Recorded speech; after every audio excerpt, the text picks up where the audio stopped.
how many showcases have niggas in the room who are there to cut a check? We're not showing up as executives to these things anymore. The first job of a manager is to manage expectations. I've made millions of dollars independently. Drop a bomb for my boy. Come on now. And that's cool.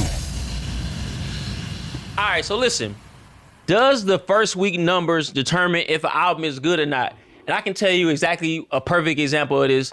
And I haven't even listened to this album, I'll be honest. But Coi Leray came out. She only sold 11,000. People try to clown her. It's every week somebody tries to clown you about your numbers. Does it matter? Does that mean your album is trash because you didn't sell the first week? It depends on, to me, it just depends on the game you playing. Like if it's about making money, and it's about, like I said, if it's a major situation, I feel like you have benchmarks that you have to reach in order to keep getting money and keep getting the bag. It depends on what you're in. But as far as does it make it a dope album or not a dope album, I think that's on the perspective of the person. Like I can't tell nobody they art ain't dope. Well, you know what I'm saying? I would just say this: you shouldn't call your shit an album until first week sales matter. Right. Artists should drop mixtape because mixtape have low expectations, and album has high expectations. So I would put out a mixtape until I feel like we have a demand for an album. But at the end of the day, all this is just artist development. Right. So for me, it's like I believe that like, bruh, like these labels, I just know too much. Sometimes your album comes out because they need to make their date. Right. Yeah. Sometimes they gotta drop some shit and they gotta fill and it's like, I don't give a fuck if your shit good or not. It's coming. It's coming out. Because we need to get this album we got out. the hot single. We got momentum. You gotta keep dropping. So for me, you know how this shit goes. So it's like, so I say first week sales does not matter, but first week sales does determine where you stand in the marketplace. And I think it's great to wake up and look at where you stand in the ecosystem and work to become bigger and better. To me, it's like, I don't care if you come out now, if you come out and you, like, bruh, it doesn't matter. To me, it just matters. Do you do fans? Do you have fans? Exactly. Are you building with them? And if you had 11,000 people, that's a lot of people. Exactly. A lot of people. That's enough to fill up Lakewood Amphitheater right now.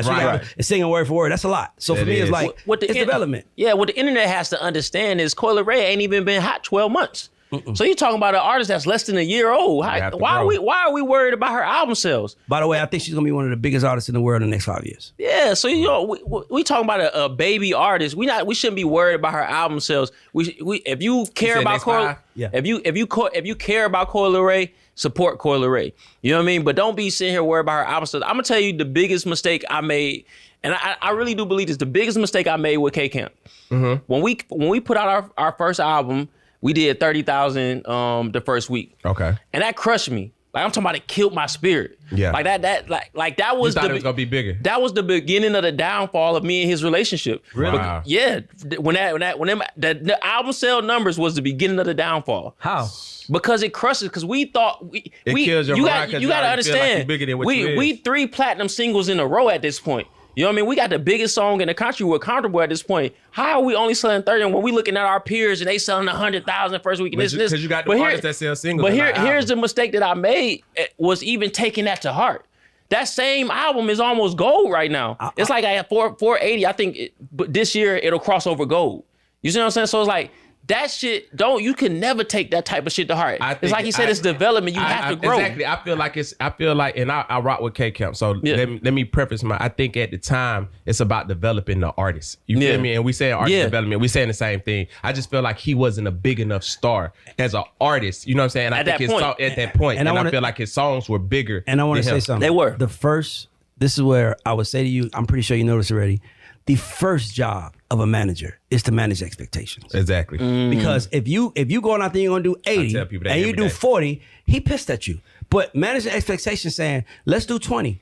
And now you do 40 and now you're happy. Same result. It's just how you program the artist to see the world. Like, that's just a destination stop. But if you set it as a big one, we going to Disney World and you get there and Mickey Mouse say, motherfucker there, kid is pissed off. But if you just say, we're going to go to Orlando and see what we get into it. They ride by Mickey, they're like, oh shit. It's managing the expectations. Absolutely. So to me, that's the first job of a manager, is to manage expectations. Because if you don't, they will get rid of you and somebody's going to sell them a dream. Yeah. But the dream is really built off the dream you started. Hey, and look, I want to shout out all the good managers out there, because I feel like a manager is a harder job than being an exec, because you have so much so much to deal with on a day-to-day basis, man. Yeah. Shout out to all the dope managers that's out there, man. Nah, for real, because you're dealing with the emotions, you're dealing with the moods. You know what I mean? Like you're the person that got to deliver the bad news. You know what I'm saying? The label, the execs, we deliver the bad news to the manager. And, hey man, let me know how I go. Right, right. You know what I mean? So I would let managers run. I would let managers and artists run labels. Yeah, that's how I think labels should be. If you gave me, if I was head of Warner or head of Universal, I would literally just put managers in place because our mentality is to make everything shake. I don't spend $1. I don't think I'm getting back. Hey, Ray, I don't spend $1. I don't think I'm trying to get back. See, man, this is where we kind of divide ways, right? Yeah. I understand the creative part because I used to be an artist, right? Mm-hmm. So I'm not, listen, when I speak to y'all, I'm not speaking to y'all just from an artist perspective or a business owner perspective. I have to manage it where it's at, right? Most artists and most managers, they don't understand business. I agree. So when you say run the label. No. I didn't know. You see, still, once again, you went right back to the babies. And I'm talking about the people that have we have experience. I'm only speaking about managers because I'm saying that managers gotta go get it. Yeah. Right? I just want to get clarity. I don't want to assume anything. So you know me. No. What I'm telling, not talking about a new nigga. I'm saying that I'm saying if the way P and Coach carry QC, if they was, because when you sign the artist as an independent or you sign the artist out your pocket, you got to get that money back. Major labels, the difference between that and this is major labels play the game of sign 20 things and hope one works. Right. They don't give a fuck which one works. They play volume because they got the big bag. But they don't care though. They play volume game. Exactly. For me, it's like if as a manager, if I give you an hour of my time, I need to find a way to get paid for that shit. Right. If I gave you some time on the shit matter to us. Everything we do matters. Right. Like if I sign talent and they don't go all the way, that shit fucks with me at night. Yeah. Like how you just brought up K-Cap. That shit is still that shit still sit with you. Absolutely. Oh hell yeah. If you're a label exec, you're like, yo, I signed him, that didn't work, but he did. Right. They don't have they set it up where they don't have no accountability. Yes. And I get it from that that's once again, that's business. That's business. But here's the only problem with our business. This is the only business where we are monetizing human emotions. And that is why the music business is so dangerous, so shady, so everything, because you're literally you're not managing. If it was just a master business shit, you could take a song and make it a hit. Yeah. It's a human attached to those masters that have a fucking opinion, that has fucking childhood traumas, that has insecurities, that has all this shit, and that shit is going to get dumped on your motherfucking doorstep, nigga, so get ready. Right, trust me, I know. We all been through that, man. We definitely. I fucking know. And the reality is, the reason why you know it's emotion is because you speaking from emotions. Exactly. Because if you speaking from business, the business is written in black and white. It's logical. The business is written in black and white. Why do artists have beefs with people? Because there's something emotionally going on that has nothing to do with the black and white. That's how the shit gets started. And I don't want nobody like that running my shit. That's a manager though. I'm talking about the manager, not the artist. Yeah, not the artist. Yeah. So look, let me get the next topic. It's up there already? I'm sorry, y'all missed it. Okay, so and then we're gonna get into another segment. So here we go. Should artists attend and perform at music showcases? Are they worth doing? Now let me preface this. Atlanta is one of the most famous cities in the world for breaking artists with showcase. We got Waka Flocka. I remember he broke at a showcase. We got Travis Porter. Like all of these people came from the showcase circuit. That's how I got my artist on. Yeah, you know what I mean? So all these people came from the showcase circuit, but does that still matter in 2022? Fuck no. All right, talk to us. Listen, fuck no. Come on, man. But first of all, let me explain something to you. Mm-hmm. When the last time anybody in this room went to go see some independent artists perform? Unless it was your artist there. If you go to artist showcases, independent artists performing in front of independent artists. When I get off stage, that's what it was. No, but here's the difference.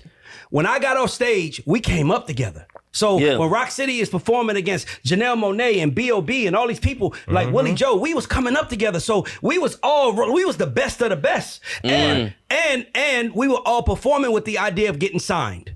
No one has been signed in the last 5 years because of a fucking artist showcase. No one. Name one. No, the fuck he wasn't. Yeah, he was. No, he wasn't. He was signed by Boom. No, he was signed by Boomman, but he didn't sign to Atlantic. He signed to Atlantic because of Molly. because the baby mama ain't shit. Right. He signed Atlanta because he had a fucking hit. Right, but you know that record was out 3 years prior. No, but that's my point. Boomman took it to the top. Right. Kudos to you. But what I'm saying is that no artist gets signed to an artist showcase. The only artist showcase that matters is the one in like South by Southwest, and here's why it matters: because it shows clout. It's like, oh shit, when Ray went up and performed, Boomman and JR was there. Right. Oh shit, Ray got eyes on him. We need to go get him. And that's why I'm doing Indie Fest right now. That's why I'm doing Indie Fest. That's my whole purpose for doing Indie Fest. You know what I'm saying? Because the thing is, I agree with y'all. I agree that artist showcase is a bunch of artists performing for other artists. You give them your CD, they give you your CD back. What it sounds like from Ray is that the artists aren't supporting each other, because he just told you about a support system that they had back when we were doing showcases in our early days. Right. So it sounds like the artists are the ones who's failing each other. I think, and if we speaking, that's true, but here's why: it's too many now. Back then, when you perform, you had to be talented. But now you don't have to be good. You just have to. You just have to have the right chains on. And the right producer give you the right beats, and you got 50 niggas on stage behind you. I come from the artist showcase where it was you on stage, you and your DJ and your hype man. Now niggas be on stage, 40 niggas behind them. I can't even understand what y'all saying. You sounding like right now. You gotta stop that shit right. Nah, nigga, that's sounded like tell me when right it now. works. Tell me when it works. No, it's not about it. It's not about it working. What it is it's times. It's times for new entrepreneurs to come up. No, listen, I'm telling you. See, y'all can't listen. Y'all contradict y'allself. No, I'm now, not. Right? Now you can't say do independent, make independent money, and then say and then don't have a support system. And then don't have a support system. So I get what you're saying. So let me explain something to you. I do agree. They don't matter to get signed. They do matter as a part of artist development. Right. They do matter as part of getting your chops up. Like, go out there and perform in front of a crowd that no one knows you and see how you do. That is there for that. My only problem is that if you're performing for a crowd of people who are like you, they don't give a fuck about what you're doing. They just waiting for their order to get on stage. So let me say this, right? When I started managing Rock City, last time I say, when I started managing Rock City, I'll never forget, I was a Ready Day manager, and I saw them niggas perform, and I was in shock, bro. I couldn't believe that they was that good. Right. I remember I said, I know what your problem is. Y'all performing in front of the wrong people. Exactly. I'm gonna put y'all in front of the right people. And when I did, they got their shit together. And what I'm telling you is that showcases are good, but let's be clear. How many showcases have niggas in the room who are there to cut a check? And I agree. And that's I do something different. So listen, let me say this. Tell us how yours work, because what I'm hearing is the artists ain't supporting each other, and then also we're not going there. We're not showing up as executives to these things anymore. You don't want to. Not exactly. Yeah, I ain't trying to be outside. I ain't trying to be outside. You know you don't want to. Let me tell you what the music business figured out. See, there's a problem. I know too much shit. The music business figured out this nigga uploaded a song in Wichita, Kansas, and that shit is going viral on TikTok. Fly that nigga in. We're gonna get 1 million fucking streams, 10 million, 20, 30 million streams from that, and we sign him, and he doesn't know no better. All the artists that are getting signed are not. No artist is getting signed right now because of fucking artist showcase. They're getting signed because they're going viral on TikTok, or their streams are going up, or they're building. That's the only. That's the only people making money. So we talking about being signed right now. No, it's only people making money. No, okay. So let me explain this, right? This is the thing, right? I look at the lens. My perspective is different from y'all's on a lot of situations, right? Yeah. And for me, I've made millions of dollars independently without no major label. You feel where I'm coming from? Drop a bomb for my boy. Come on now. No, and that's cool. Yeah. So I think it's a time for innovation. And it's a time for new entrepreneurs and new people, because with all the information that's out here right now, it's not as hard to let me start by saying this. In business, in order for you to make money, you need something which is called clientele. Right? For an artist, your clients are your fans. So everything you do should be with the purpose to gain new fans. Now, if you're dope and you go perform in front of a crowd of people, like, and I agree. I don't believe in a artist performing for other artists. That's why I be trying to do stuff where I bring real artists and allow artists to perform in front of real fans. That was my whole goal and my whole vision for Indie Fest, right? So independent artists can get an opportunity to perform in front of real fans. And of course, everybody's not going to get that shot and that opportunity, right? But my thing is this right here. If I'm dope and I believe in myself enough, I have to get out there some kind of way. Right. So whether it's social media, whether it's in the streets, whether it's doing a showcase and just starting to build the building blocks to meet people that can connect me with the other people. Because I came up in in the showcase market. We was all, you're right. We all came up in the showcase That's how market. we came up, yeah. And the thing is it's time for new entrepreneurs and new hustlers that want to be in music to start being in these spots and being in these rooms to find a dope talent, because that's where all the dope like I came from K-Rab in the Pool Palace days. You think all the dope talent is at Artist Showcase? No, I'm not saying that. I'm not saying all the dope talents is in the showcase, but what I'm saying is, it's like, to me, it's like scouting. I look at the thing different. You're gonna find somebody who's just at the YMCA. You feel Listen, we dropped a clip the other day where Boomman talk about he went to the mall and the club every day for 90 days straight. So I get it. It's like artists, where's your grind at? The grind. If the opportunity is there, are you going to sit at home, or are you going to go take advantage of the opportunity? I just feel like you got to get active, and I agree. When you talking about getting signed, yes, that's not the level of getting signed, but to get noticed and get seen and start building a fan base, man. I was a fan of, like you said, the Waka Flockas, the Slim Dunkins. Like I said, we started in the Pool Palace, so I seen everybody come up from the Pool Palace with all the different snap songs, the franchise boys. The difference. Yeah, they was all from Atlanta. That was our city. That was our people. That was our shit. That wasn't people, or there was people that lived here. It wasn't. It wasn't 500 niggas from. It wasn't when Julia Beverly does the Ozone Awards and she has a showcase, and every nigga with a car, every nigga with a rap vehicle drives to Orlando to get on the show. It's not that. Right. Nobody got fucked with that. That was when. That's what that game is. To me, the game I'm coming from, we wanted to see each other come up. Right. Like, I've known you how many years? I remember JR was Boo's assistant. Right. Yeah. So I was never Boo's assistant. I was Boo's A&R. Okay, so hear me out. I didn't know. No, but hear me out. He said correct that. I remember when JR was.